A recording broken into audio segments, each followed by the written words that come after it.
ఆ పెళ్ళి ఇష్టం లేదు. ఈ విషయం తల్లిదండ్రులకి చెప్తే ఏమైనా కోపడతారో ఏమంటారో అని చెప్పి భయపడి పెళ్లి కార్డులు పంచడానికి వైజాగ్ వెళ్తానని చెప్పి 29/4/2018 ఇంటి నుంచి వెళ్ళిపోయాడు. ఇతని ఉద్దేశం పెళ్లి కార్డులు పంచడం కాదు, ఎలాగైనా ఇంటి నుంచి వెళ్ళిపోవాలని చెప్పి అలాగే నేరుగా విశాఖపట్నం వెళ్ళిపోయి హైదరాబాద్ వెళ్ళిపోయి అక్కడి నుండి ఈ అప్పుడు ఓల్డ్ మహబూబ్ నగర్ డిస్ట్రిక్ట్, ఇప్పుడు గద్వాల డిస్ట్రిక్ట్ హైజా అనే విలేజ్ కమ్ మండల్ అనమాట. అక్కడికి వెళ్ళిపోయి అక్కడే ఒక టీ స్టాల్ అనేది పెట్టుకొని ఇతను ఒక్కడే సింగిల్గా జీవనం సాగిస్తున్నాడు. అయితే ఇది సుమారు 7-8 సంవత్సరాలు అయినటువంటి మిస్సింగ్ కేసు. వాస్తవంగా అయితే మేము 7 సంవత్సరాలు దాటిన తర్వాత రెఫర్ చేసేస్తాం.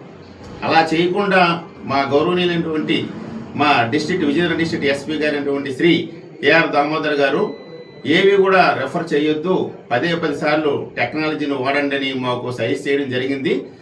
దీంట్లో ముఖ్యంగా మా ఎస్పీ గారు ఇచ్చినటువంటి సజెషన్స్ వల్ల ఇంత ఓల్డ్ కేసు అయినప్పటికీ కూడా దీన్ని ట్రేస్ చేయగలిగాము.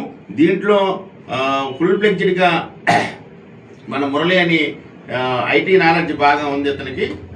ఐటీ ఇన్ఫర్మేషన్ దీంట్లో ఏ విధంగా మనం ట్రేస్ అవుట్ చేయాలనేది అలా ఇంట్రెస్ట్ మీద చేస్తూ ఉంటాడు అతను.